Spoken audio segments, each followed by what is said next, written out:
Até 1902, acreditava-se que as tribos coletoras e caçadoras nômades haviam abandonado o noroeste do Paraná, cujas florestas vinham sendo devastadas pelas plantações de café, quando agrimensores avistaram índios, depois identificados como Chetás, na região entre os rios Ivaí e Paraná, na Serra dos Dourados. Um grupo de 20 remanescentes da tribo foi estudado, tendo servido como guia um índio jovem capturado na infância e educado em Curitiba. O acesso às aldeias, geralmente próximas a um rio,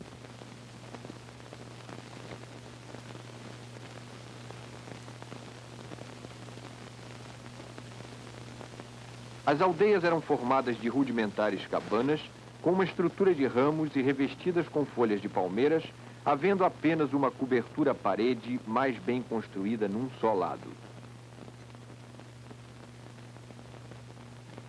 Presos em árvores, crânios de animais com as mandíbulas amarradas denunciam práticas de magia na caça. Mulheres e crianças estão completamente desnudas e os homens usam uma pequena tanga tecida com o fio de uma bromeliácea da região.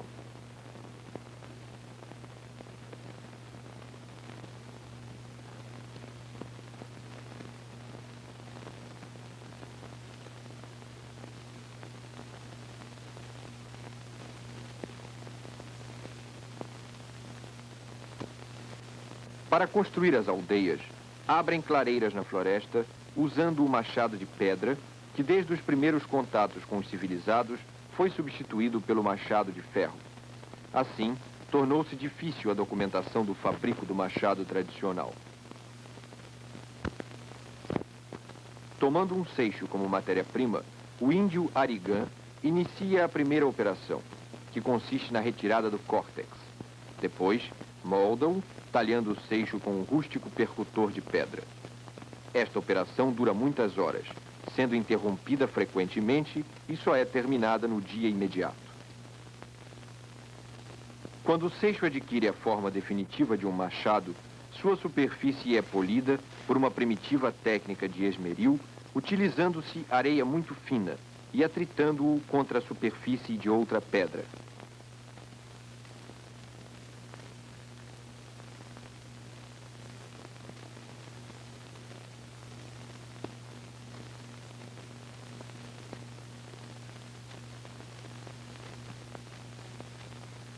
Em operações repetidas, o seixo é lavado e o progresso do polimento da sua superfície apreciado pelo índio.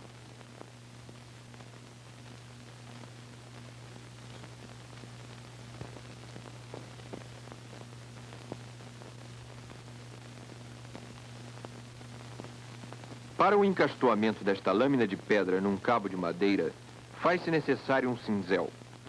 Este é feito do rádius, um dos ossos longos da anta. Uma das epífises do osso é cortada por um percutor de pedra, em seguida é talhada em bisel e aguçada pelo mesmo processo do machado de pedra.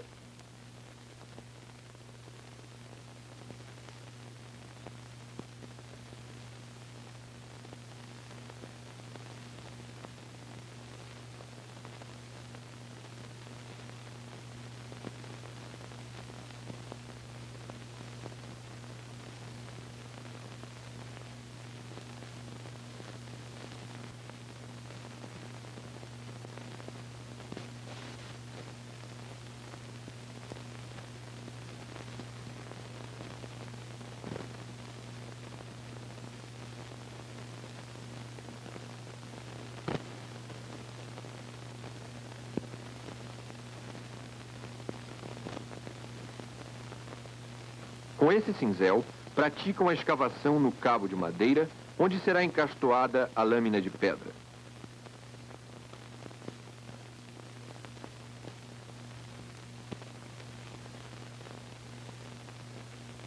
O uso continuado desses machados exige o seu periódico afiamento.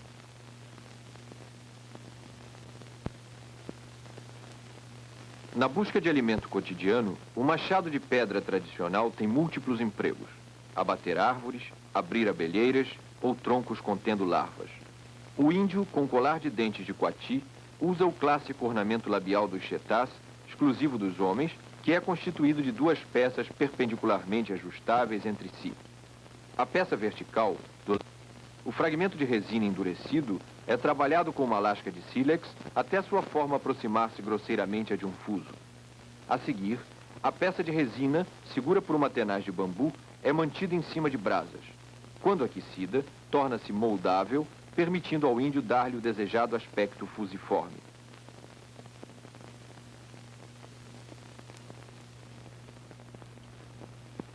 Adquirida essa forma definitiva, a peça é regularmente polida com areia e água sobre a superfície lisa de uma pedra.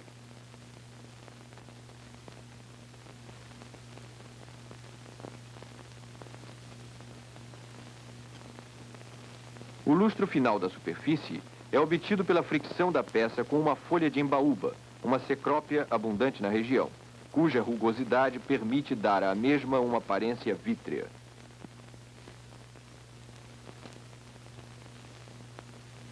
A peça horizontal fixadora do adorno no lábio é feita de um pequeno segmento de madeira que, trabalhado com uma lasca de pedra, adquire forma cilindroide, de maneira a poder ajustar-se no interior da boca, à frente da arcada dentária inferior. Para esta operação, utilizam uma meia mandíbula de roedor, cujos dentes foram convenientemente preparados.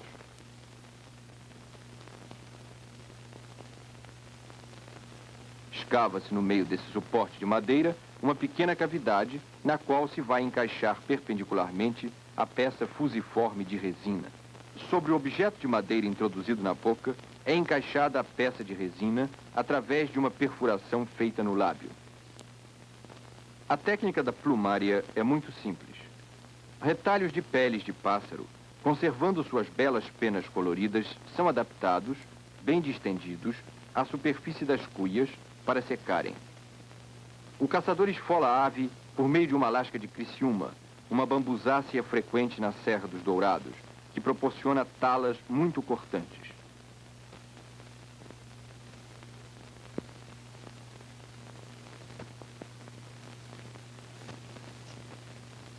Crianças e homens usam esses ornatos auriculares de pena. Nosso jovem guia índio reencontra com prazer os adornos do passado. A arte de lascar a pedra praticamente desapareceu da América do Sul. A documentação de sua técnica entre os índios do Paraná tornou-se possível graças a Arigan, que aceita mostrar-nos o lascamento dos artefatos de pedra. Na primeira tentativa de lascamento por percussão, quebra-se o artefato cuja feitura for iniciada. A criança que o observa, por certo, nunca saberá fabricar um artefato de pedra. Arigan retorna à tarefa de lascamento. Agora lasca um chopper. Este instrumento de pedra era utilizado pelos índios para cortar os galhos ou os pequenos troncos. Sem muita convicção, Arigan repete os gestos tradicionais. A cada lascamento, ele examina o gume e determina o local onde convém aplicar o novo golpe.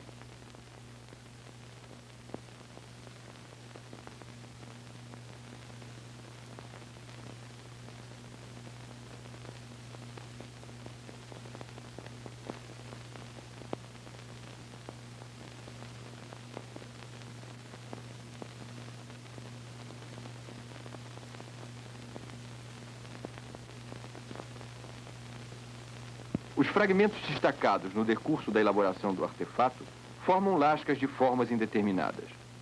Todas as lascas são cuidadosamente recolhidas para posterior seleção e utilização.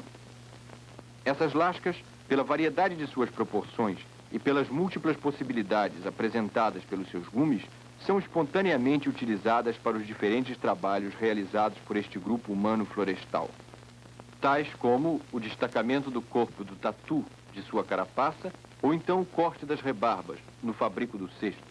A fabricação da vara de um arco é uma operação longa e complexa, reservada aos homens. Um segmento de madeira, previamente desbastado do tronco, proporcional ao tamanho do arco a ser feito, é progressivamente alisado, tarefa facilitada pela imersão periódica da vara nas águas do rio. Durante o alisamento, a vara do arco, apoiada no solo, é mantida em face do artesão indígena, cujos pés, durante todo o decurso do trabalho, desempenham um papel ativo considerável. A vara, assim fixada, é longamente raspada e polida com o auxílio de um pequeno rabote de pedra, cujo gume é retocado à medida que se torna rombo. O gume, pouco a pouco, acaba tomando uma forma côncava.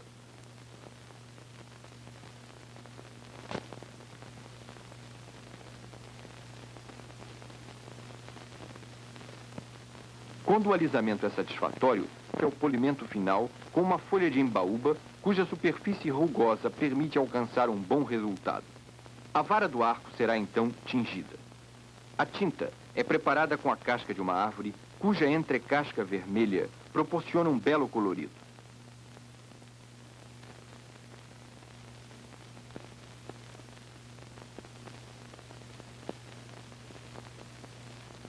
Para o preparo da tinta, as raspas da casca são colocadas numa espata de palmeira e misturadas com cinza e água.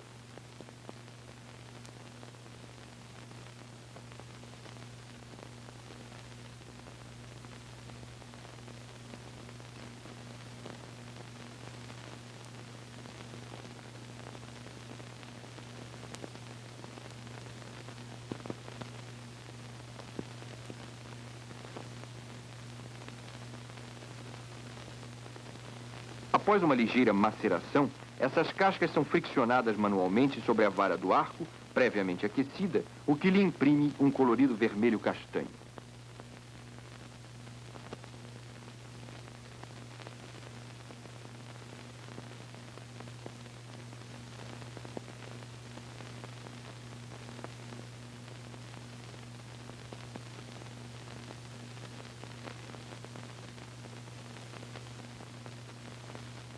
As pontas de madeira das flechas são barbeladas, trabalho cuidadosamente feito com instrumental de pedra.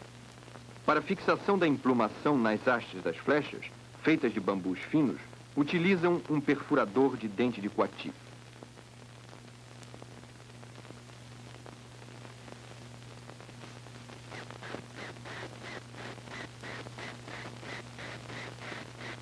A corda do arco, que foi fiada e cocheada pelas mulheres, é fixada com nós nas duas extremidades. Prontos o arco e a flecha, o índio os submete a experiências, atirando em diversas posições.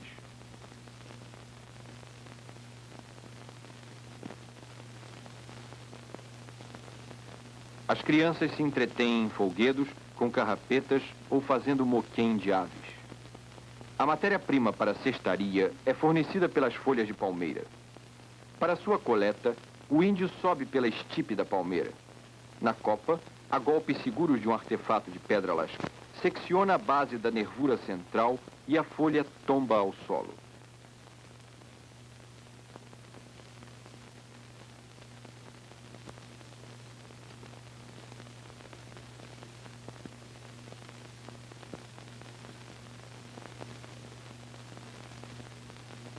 A base para a fabricação dos grandes cestos são duas boas folhas de palmeira do tipo penado, no caso, o gerivá.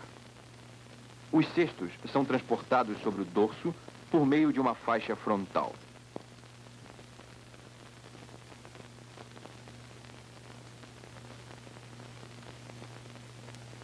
Amarram uma à outra, contrapostas, as nervuras centrais de duas folhas de palmeira penada e, entrecruzando os folíolos, constroem o contorno do cesto até atingir a altura desejada.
As extremidades distais, excedentes dos folíolos, fazem uma alça. Em torno da abertura do cesto, vão abatendo e fixando ao seu bordo as rebarbas dos folíolos.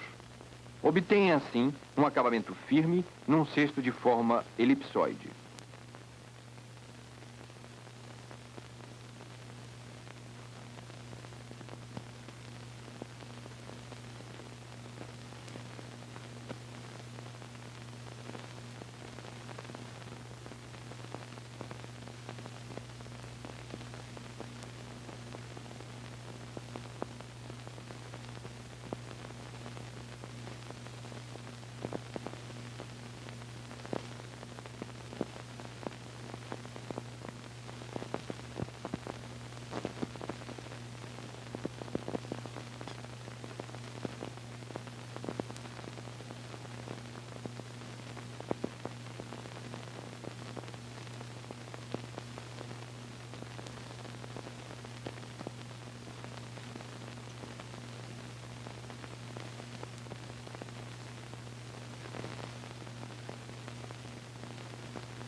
Mas ainda não está terminado o cesto.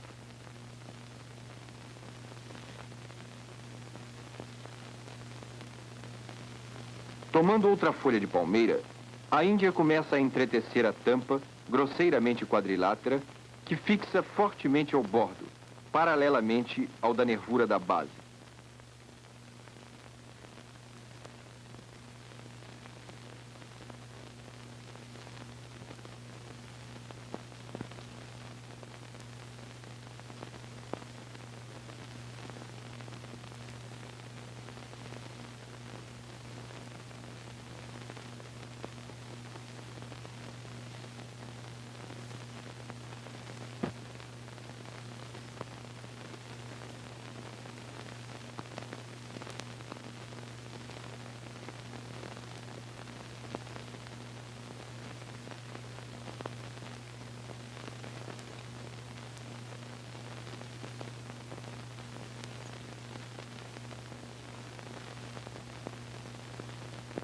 É constante o uso desses grandes cestos para o transporte de sua reduzida tralha.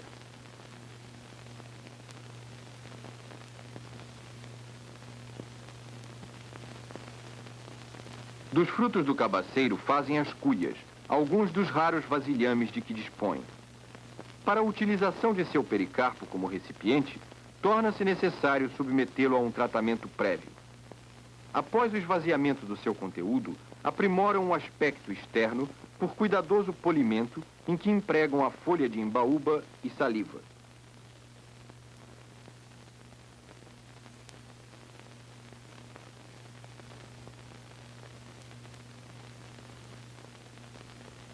Fabricam também pequenas peneiras de taquara que detalam e dispõem no solo, onde vão sendo entrecruzadas alternadamente.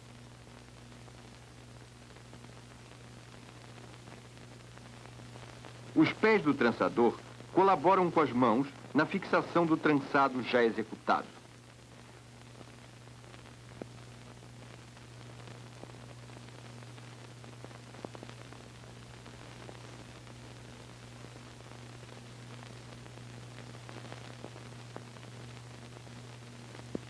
Amarradas em 4 grupos, arrematam-nas entre 2 arcos de madeira fixados com fibras de uma bromélia.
A matéria-prima têxtil utilizada pelo grupo para o preparo dos seus fios provém de uma bromeliácea de longas folhas que chegam a atingir 1 metro de comprimento.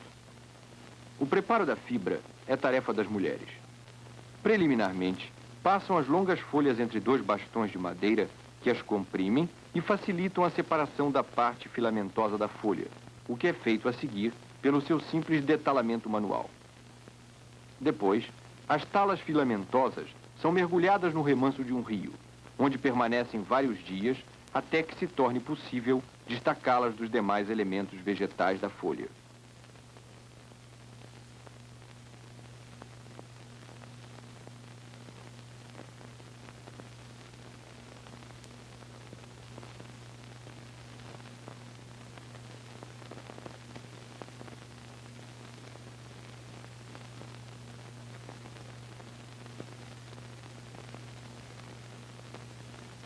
Decorrido o necessário prazo, a Índia retorna ao remanso, retira a matéria fibrosa e a põe na água corrente, onde é cuidadosamente tratada em manobras manuais rítmicas que eliminam gradativamente os últimos fragmentos vegetais ainda presos aos longos filamentos.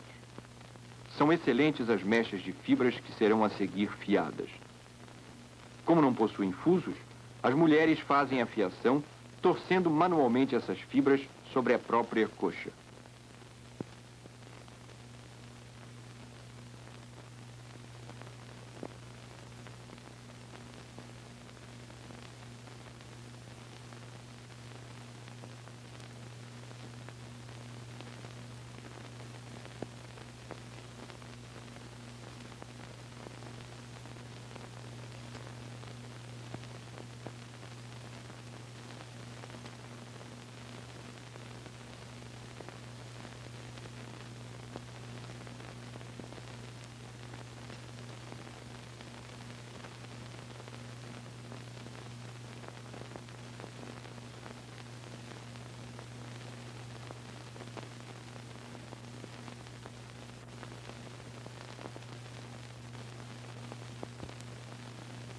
A procura do alimento na mata é parte essencial da atividade desses índios coletores e caçadores.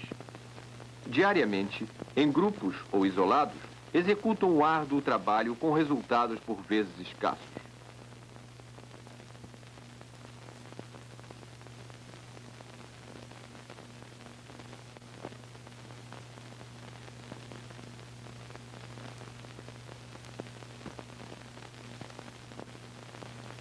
Preparam a armadilha ao lado da trilha, fixando uma vara que é encurvada com o laço preso à extremidade livre. Ramos e folhas disfarçam um dispositivo acionado quando o animal penetra na armadilha, sendo então tracionado o laço.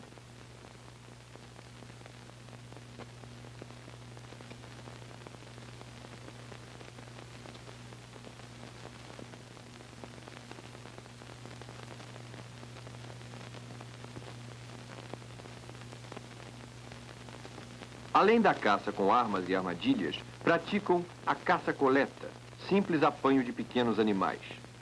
As larvas de certos besouros e borboletas são procuradas nos troncos apodrecidos e, seccionadas suas cabeças, com seguro golpe de unha, são transportadas à aldeia, envolvidas em folhas largas do caetê. Estas larvas são consideradas um manjar delicado.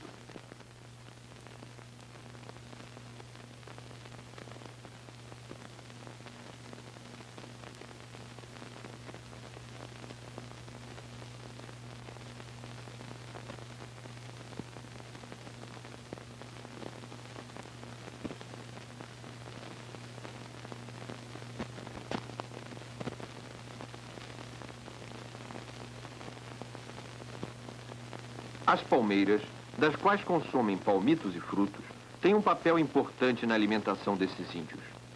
Derrubam a palmeira macaúba, de tronco espinhoso, para retirar o palmito de sua extremidade superior.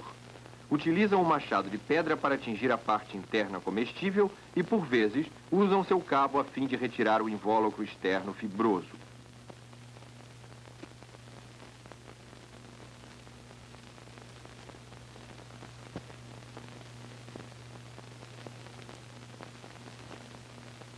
A polpa tenra deste palmito, como de outras palmeiras, é comida crua e constitui alimento muito apreciado.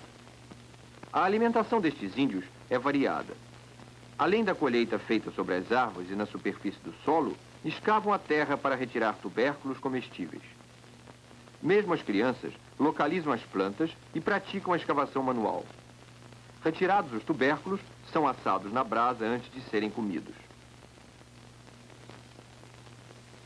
Para os chetás, como para outros índios de cultura marginal da floresta tropical sul-americana, o mel desempenha um papel de grande importância.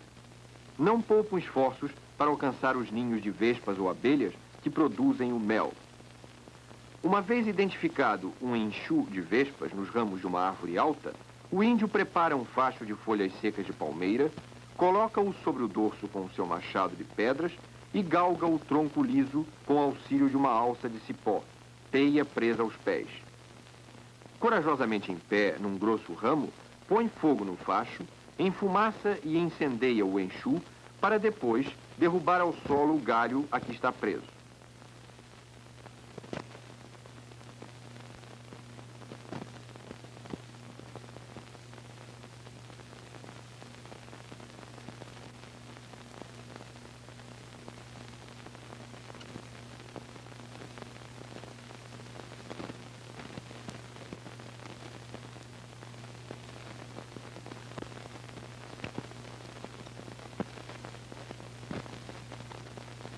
Apesar da agressividade das vespas, o ninho com mel é o chamado mel de pau, fabricado nos ocos dos troncos.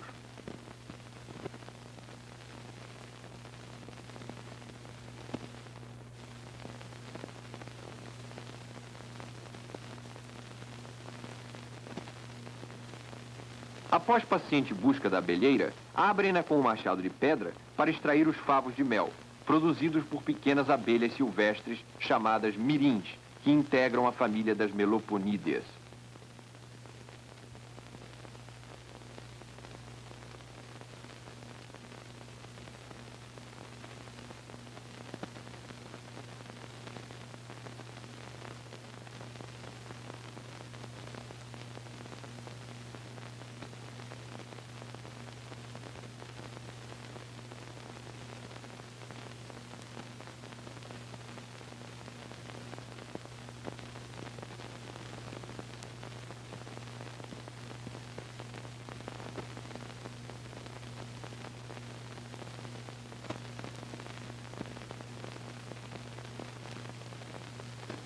Crianças e adultos apreciam as larvas encontradas nos favos, que são brancas e têm um sabor acidulado.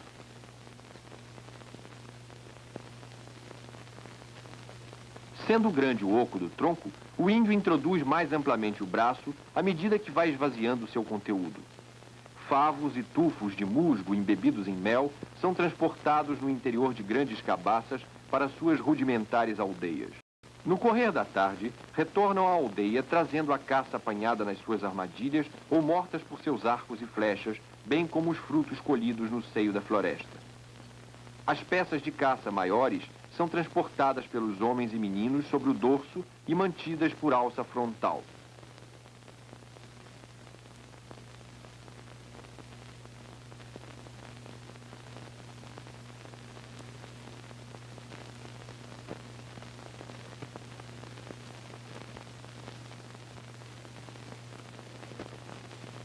Os alimentos são preparados com técnicas mecânicas ou pela ação direta do fogo no pátio da aldeia.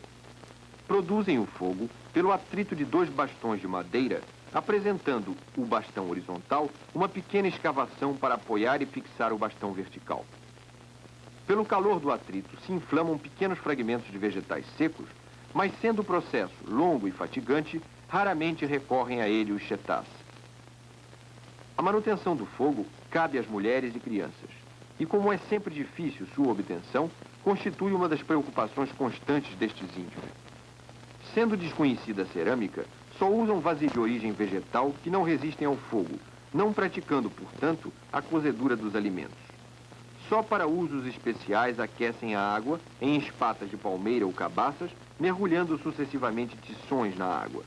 Para assar a caça, seguem as variações técnicas tradicionais do grupo. nunca esfolam a caça e não conhecem o uso de seu couro. Limitam-se a sapecar a superfície dos corpos para eliminar pelos e restos de penas.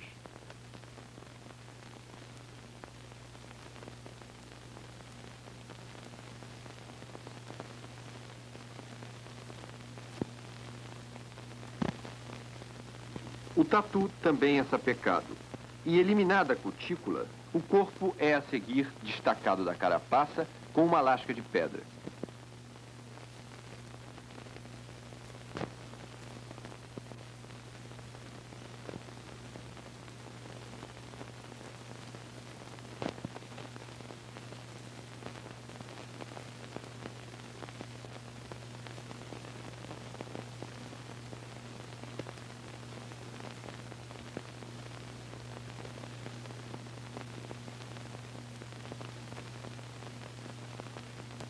Desarticulam os segmentos dos membros do animal com a mesma lasca, cuja espessura não faculta a secção do ligamento intraarticular, que é arrancado por torções manuais.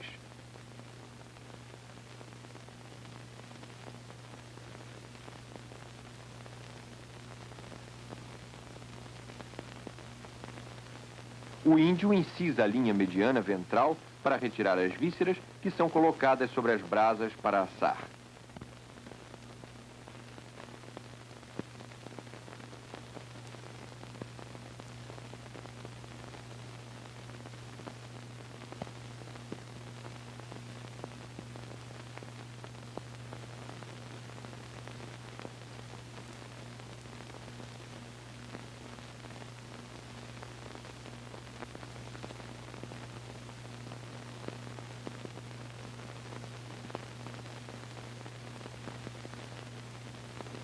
O assado de gato do mato segue um ritual particular, atendendo ao significado mágico que lhe atribuem pelo fato de relacioná-lo com outro grande e temido felino da região, a onça pintada. Amarrada à boca com cipó, seu pelo é sapecado e sua cabeça degolada com uma lâmina feita de uma bambusácea, a criciúma.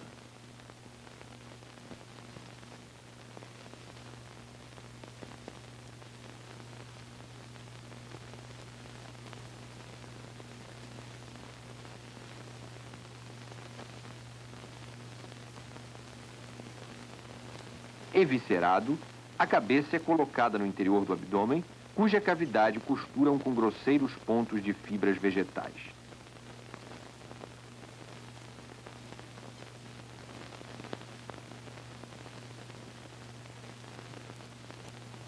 Assam o gato, colocando-o entre duas fieiras de brasas vivas, numa espata de palmeira. Caçam pequenos macacos arborícolas, micos ou bugios para serem assados. Com os pelos sapecados, esses pequenos corpos morfologicamente semi-humanos adquirem formas impressionantes com a rigidez da morte.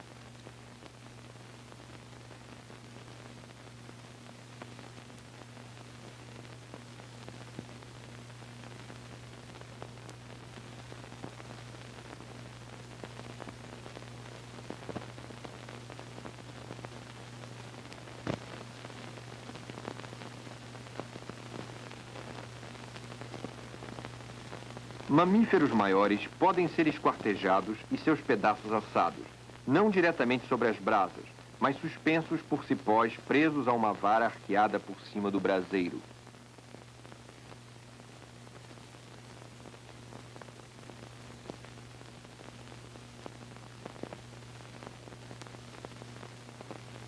Répteis também contribuem para variar o regime alimentar. As cobras, mesmo as venenosas, são capturadas. No seu assado, o índio segue uma técnica mista. Preliminarmente, a cobra, uma cascavel, cuja picada é mortal, é colocada diretamente nas brasas.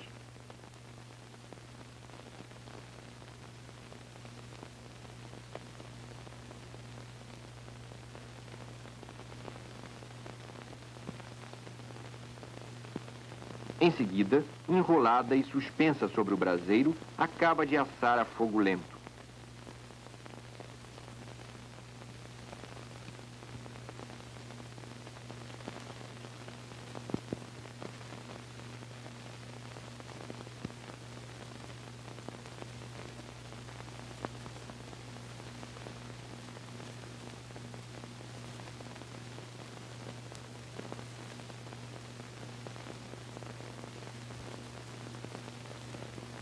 Entre as carnes de répteis, a de lagarto é muito apreciada.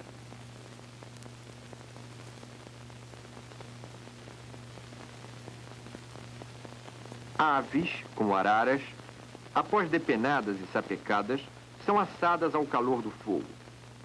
Dividido o primitivo braseiro ao meio, o corpo da ave é colocado no solo entre duas boas porções de brasa. A paca é um assado de caça de pelo muito apreciado.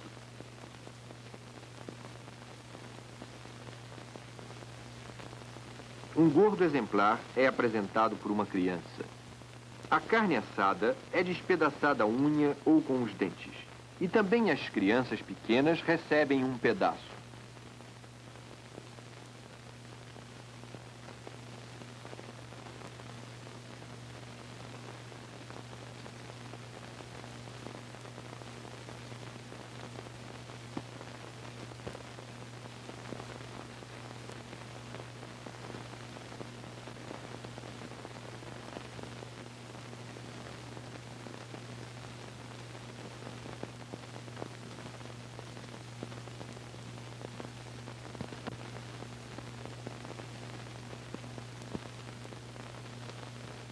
Colhem as larvas na floresta e as carregam acondicionadas em folhas largas para serem assadas nas cinzas quentes das fogueiras.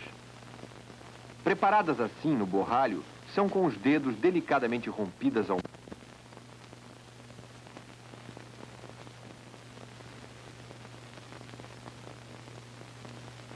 Bebem água fresca e mate em espatas de palmeira.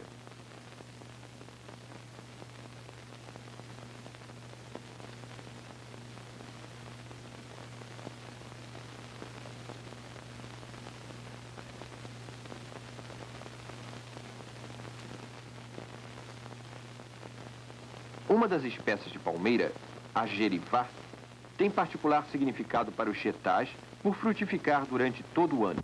Cotidianamente, eles saem à procura dos cachos amadurecidos, que cortam com seus instrumentos de pedra e transportam-nos para as aldeias. Aí, estes frutos são socados num pilão vertical fixo ao solo. Os frutos são reduzidos a uma pasta, da qual as mulheres retiram os coquinhos e seus fragmentos para facilitar a expressão manual e peneiramento no preparo do suco do fruto. Pilar os frutos da palmeira gerivá é um árduo trabalho de horas, que compete à mulher, a qual por vezes é ajudada pelo seu homem. Bebida deliciosa e de consumo preponderante nos hábitos do grupo, é ingerida em cuias.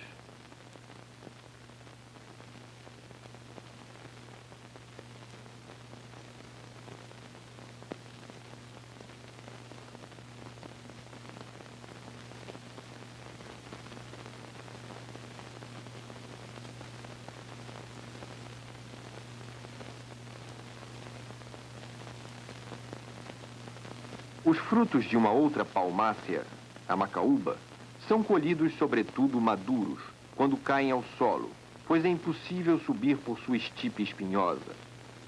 São ingeridos crus, estando maduros. Do contrário, devem ser assados no braseiro.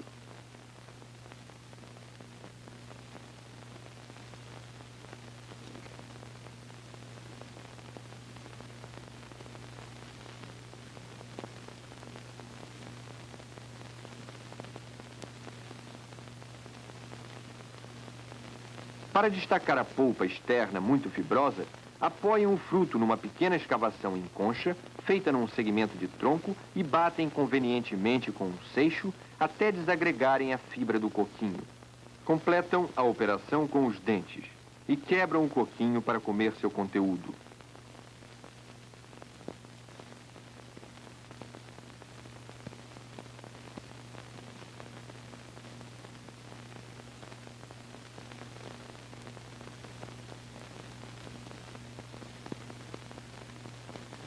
Em busca da erva mate, os índios vão a florestas mais distantes na Serra dos Dourados. Os feixes de ramo são transportados para a aldeia sobre o dorso dos índios, presos a uma larga faixa frontal. No pátio da aldeia, os feixes são subdivididos em ramos menores e fortemente amarrados por lianas.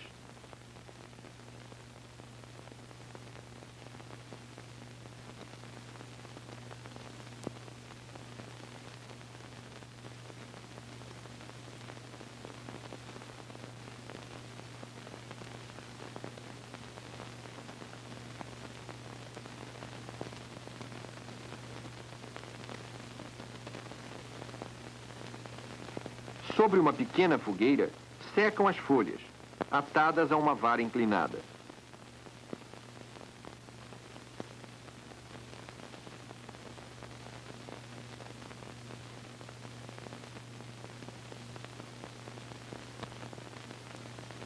Assim crestadas, as folhas do mate são trituradas num pilão horizontal, trabalho ritmicamente executado por uma índia.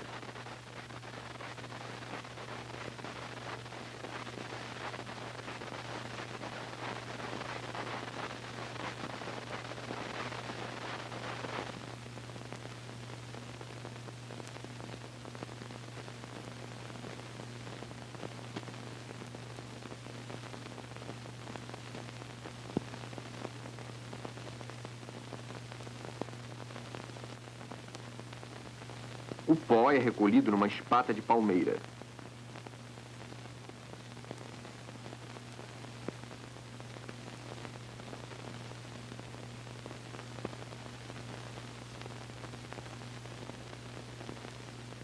Para o preparo da bebida estimulante, que entre os chetás é conhecida por cocuai e entre os guaranis do Paraguai por tereré, o pó do mate é macerado e diluído na água fria dos riachos, no interior de cabaças, com auxílio de delicadas manobras manuais executadas pelas mulheres. Para os chetás, o cocuai é bebida refrigerante e estimulante nas horas quentes do dia, nas paradas para descanso das longas caminhadas pela floresta e também, muitas vezes, é ao cocuai que recorrem durante o pouso nas aldeias.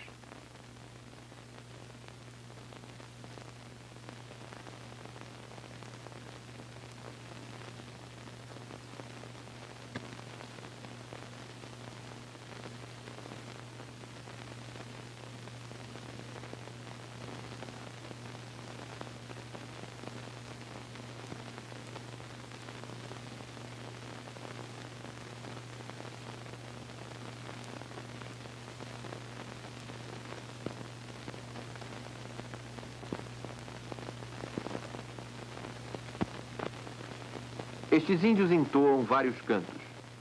Há o canto dos mortos, em cuja execução, conforme o rito exige, a cabeça do cantor apoia-se no arcabouço anterior da cabana.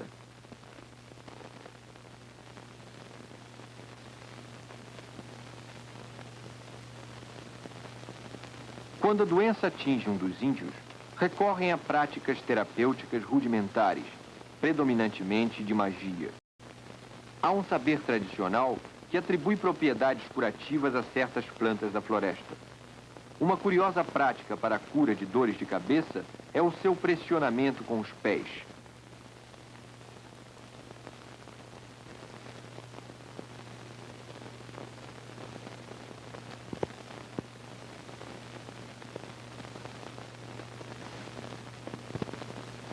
Ao anoitecer o fogo, proteção contra o frio e a escuridão, e resguardam-se do brasas à sua volta. Esteiras e travesseiros de madeira asseguram-lhes rudimentar conforto para o repouso noturno, quando mergulham no mundo dos sonhos, dos quais saem para reiniciar as árduas tarefas de um povo coletor.